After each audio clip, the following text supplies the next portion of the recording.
Kitab ini bagus. Kenapa bagus? Karena memberi pengetahuan. Karena memberi pengetahuan, akhirnya saya baca setiap malam, lupa ngaji saking enaknya ini baca Alkitab. Saya tidak pernah ngantuk kalau baca Bible. Heran orang Kristen banyak ngantuk kalau baca Alkitab. Yang merasa diri, jangan tersinggung, jangan marah, tapi harus bertobat. Saya baca terus ketemu dengan hambanya Nabi Nuh. 40 hari 40 malam datangnya hujan, badai, dan banjir, manusia dan binatang mati. Sama kisahnya. Lalu saya ketemu dengan kisah Nabi Ibrahim, atau di dalam Bible ini Abraham. Dan Abraham mempersembahkan, dalam Bible ini Abraham mempersembahkan anaknya Ishak. Sementara di dalam Al-Quran tidak dijelaskan bahwa Tuhan Abraham atau Nabi Ibrahim mempersembahkan anaknya, tetapi disebut anaknya yang tunggal. Saat itulah saya berpikir, kok berbeda ini yang dikorbankan. Satu tidak dijelaskan, yang Bible dijelaskan. Anakmu yang tunggal yang bernama Ishak. Tapi saya berpikir, dua agama ini salah.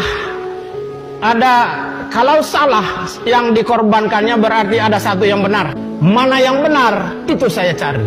Lalu saya berdoa kepada Tuhan, Tuhan berikan kepada hikmat, mana yang benar di antara dua kitab suci ini, dan mana yang benar di antara dua agama ini, karena ini adalah dasar.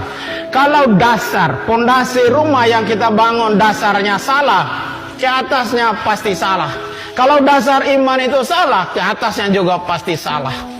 Saya tidak pernah membaca Bible ini secara acak, saya baca secara berseri. Baca tahun pertama saya baca, tahun kedua saya baca, tahun ketiga saya baca, tahun keempat selesai perjanjian lama. Nah lalu tahun berikutnya saya baca perjanjian baru. Di dalam kitab Matius saya baca Matius.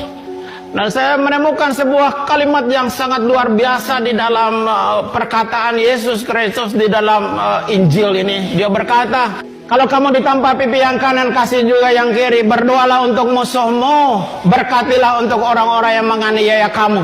Ini adalah ajaran yang paling mulia. Tidak ada ajaran, terlebih-lebih agama saya yang lama tidak ada mengajarkan perkara yang seperti itu. Tapi begitu saya baca Bible, saya menemukan ajaran yang sangat-sangat mulia. Tidak ada seperti itu. Itu semua ada di dalam Bible, dan itu perkataan Yesus Kristus. Saya terus membacanya. Saya membaca satu kalimat yang sangat-sangat luar biasa. Kalimat itu berbunyi demikian. Perkataan Yesus Kristus, kepadaku telah diberikan segala kuasa di langit dan di bumi.